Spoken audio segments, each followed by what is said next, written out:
মানুষ এই লিপস্টিক দেখেই তো ভয় খায়। এবারে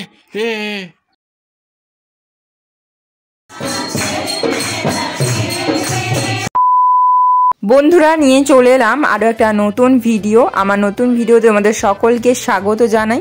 আশা করছি তোমরা সবাই খুব ভালো আছো, আমিও খুবই ভালো আছি। তো বন্ধুরা সকাল থেকে ভিডিওটা স্টার্ট করেছি। তো আজকে একটু বাইরে যাওয়ার প্ল্যান আছে।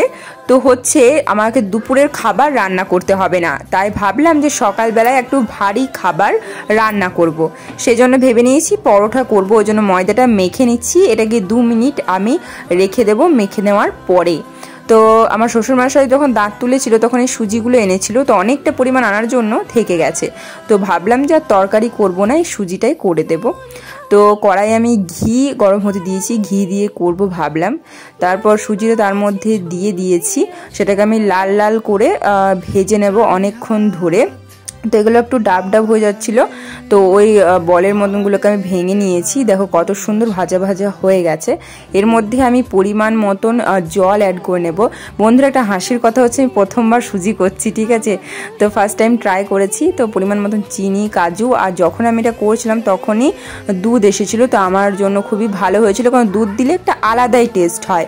তো দেখো দুধটা টাইম মতো চলে এসেছে। তো আমার সুজিটা রান্না হয়ে গেছে, ওই জন্য আমি এগুলোকে থালা ঢালতে বললাম, কারণ বরফি টাইপের হয়ে যায়, ঠান্ডা হওয়ার পরগুলো খুবই ভালো লাগে। তো দেখো করেছি হচ্ছে সুজি আর এই যে গরম গরম পরোটা। তো খেয়ে নেওয়ার পর আমি যে স্নান করে একটা লাল শাড়ি আর সাদাতে লালে যে ব্লাউজটা, তো সেটা পরে রেডি হতে চলে এসেছি আমার রুমে। একটা ঠাকুর মন্দিরে যাওয়ার কথা আছে, তো ঠাকুর মন্দির মানেই না আমার সাদা লালের শাড়ি কিংবা লাল শাড়ি এগুলো বেশ ভালোই লাগে। আর এই যে জুয়েলারিটা ছিল আমার কাছে অনেকদিন আগে, একটা ফ্রেন্ডের কাছ থেকে নিয়েছিলাম। তো ওটা আমাকে বানিয়ে দিয়েছিল, খুবই সুন্দর। তো দুর্গা ঠাকুরের মূর্তি আছে কিন্তু লালে সাদাতে হওয়ার জন্য খুবই সুন্দর। আমি এই শাড়িটার জন্য স্পেশালি ওকে বানাতে বলেছিলাম, তো আমার তো খুবই ভালো লাগে। মানুষ এই লিপস্টিক দেখেই তো ভয় খায়, যে শালা কি খেয়েছে লাল রঙের লাগছে, গন্ডগোল আছে মনে হচ্ছে। হেঁটে যাবে জানি স্বপ্নের সেই মিছিলে,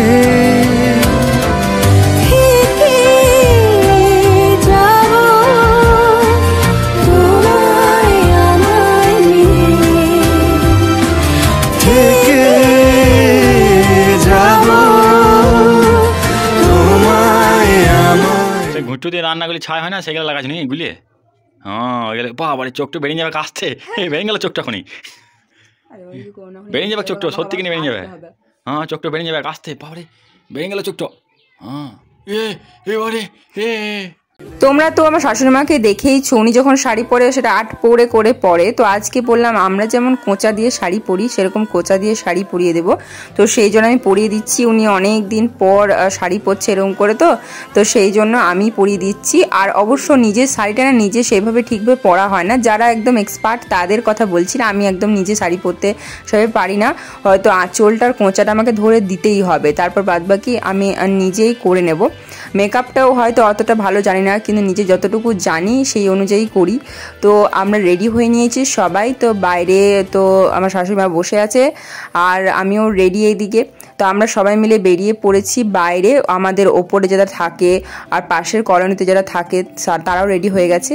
তো হচ্ছে আমাদের কলোনির মধ্যে যে মন্দিরটা আছে সেখানে আজকে ভান্ডারা হচ্ছে, ওদের ভাষায়, আমাদের ভাষায় মৎসব।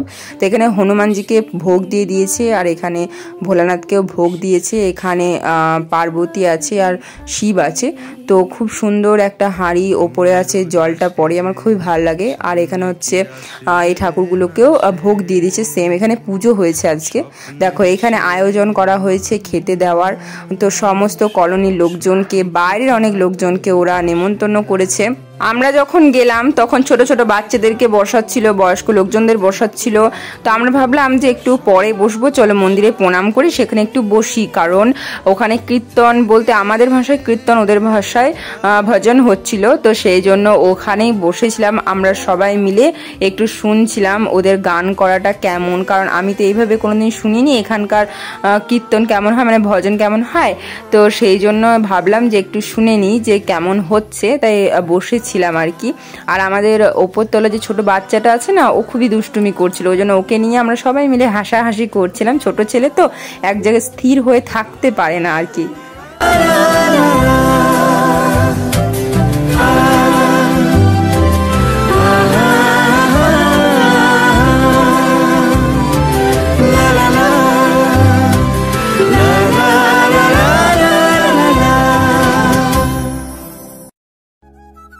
অনেকক্ষণ ধরেই বসেছিলাম, তো বসে বসে বোর হচ্ছিলাম আর খিদেও পাচ্ছিল, সেই জন্য ভাবলাম চলো খেতে যাই। এবারে অনেকক্ষণ ধরে বসে থাকা হলো।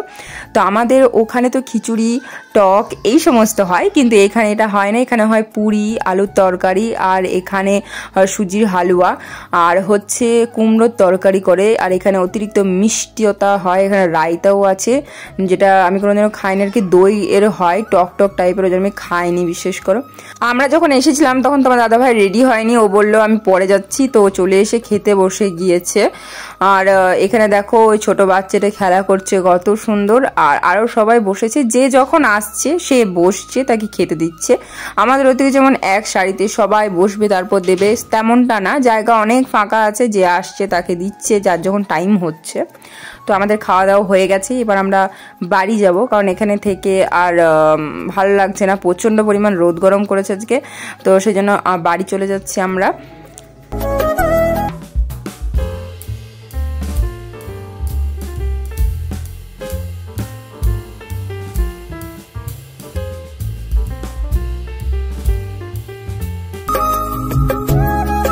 আজকে হচ্ছে আবার বুধবার, তো বুধবারে তো আমাদের এখানে হাট হয়। তো আমি আর আমার বর যাব, আজকে তোমার দাদাভাই ফ্রি আছে, বাড়িতেই আছে, ওই জন্য ভাবলাম চলো আমরা দুজনেই যাই। অনেক দিন ধরে হয়েছে বাজার যাওয়া হয় না, সেই ভিডিও দেওয়া হয় না, তো সেই জন্য বললাম যে চলো আজকে আমরা যাব। ওই জন্য আমি রেডি হয়ে নিয়েছি আর ও রেডি হয়ে নিয়েছে, তো আমরা বেরিয়ে পড়েছি। তোমাদেরকে প্রায় তখন আমি বাজারের ভিডিও দিতাম, কিন্তু এখন তো আর দেওয়াই হয় না। তো বন্ধুরা, এই রাস্তা হয়ে আমরা যে ডান্সের ভিডিও শ্যুট করি না, এই রাস্তা হয়ে যাই। তো ওই যে বড় বড় পাহাড়গুলো দেখতে পাচ্ছ উঁচু উঁচু, তো ওই পাহাড়ের গা বেয়ে বেয়ে কিন্তু আমরা গিয়েছিলাম উত্তরাখণ্ড, আর ওখানে ডান্স ভিডিও আমি শ্যুট করতে যাই যখনই ডান্স ভিডিও করার থাকে, কারণ ভিউটা খুব সুন্দর আসে। তো দেখো আমরা হাটে পৌঁছে গিয়েছি। এখানে শীতের পোশাক এখনো কিন্তু যায়নি, এখনো আছে।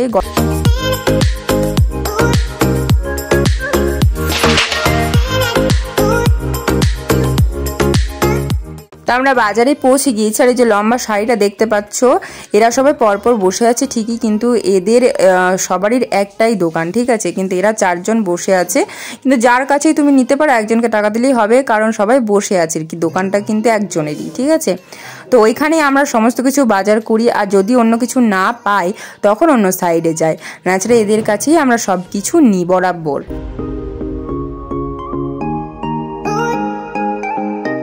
তো বন্ধুরা, আমাদের যা যা সবজি নেওয়ার সেটা নেওয়া হয়ে গেছে।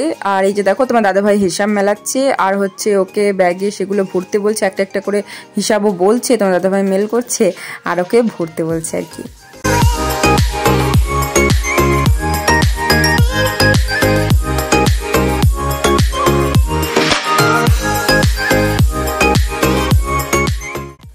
আমরা যার কাছে সবজি নিচ্ছিলাম, তো তার কাছে আমরা একটা জিনিস পাইনি, সেই জন্য এখানে এসেছিলাম। এই যে দেখো কাঁচা কলা, তো এইগুলো পাইনি, ওই জন্য অন্য সাইডে এসেছিলাম, তো সেখানেও ভালো ছিল না।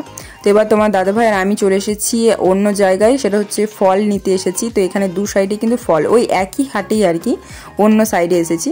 দেখো দুপাশে এখানে আবার ফল আছে, আর অন্য সাইডগুলোতে সবজি আছে। তো এখানে বৃষ্টি ছিল মাটির এই ভাঁড়গুলো, তাই আমি বলছিলাম যে এগুলো নিতে, তাহলে আমি পয়সাগুলো রাখতে পারবো, আর কি যেগুলো খুচরো পয়সা ওগুলো রাখতে পারবো, ভরে কাছে থাকলে না সবসময় খরচা করে দিতে ইচ্ছে হয়।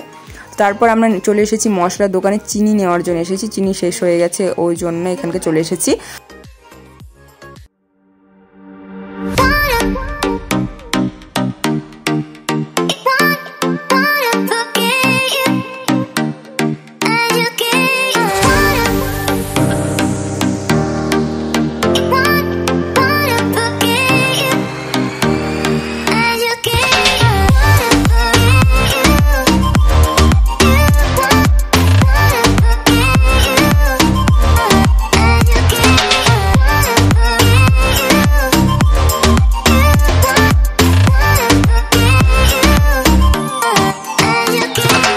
হাটে যেহেতু কলা ভালো ছিল না, ওই জন্য হাটে থেকে বেরিয়ে অন্য জায়গায়, মানে রোডের সাইডে একটা দোকান ছিল, ওইখানে নিয়েছি।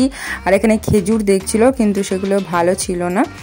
তো যাই হোক ওখানে যখন ছিলাম ওখানে একটা জুসের দোকানই ছিল ওটা একটা, তো সেই জন্য ওখানে বললাম মৌসুমি জুস করে দিতে, তো সেটাই ওই দাদাটা করে দিচ্ছিল, আমি মজাই খাচ্ছিলাম। তো বন্ধুরা আজকের ভিডিওটা এখানেই শেষ করি। যদি তোমাদের ভিডিওটা ভালো লেগে থাকে তাহলে অবশ্যই একটা লাইক কমেন্ট শেয়ার করে দেবে, চ্যানেলটাকে সাবস্ক্রাইব করে দেবে। তো চলো দেখা হচ্ছে নেক্সট ব্লগে।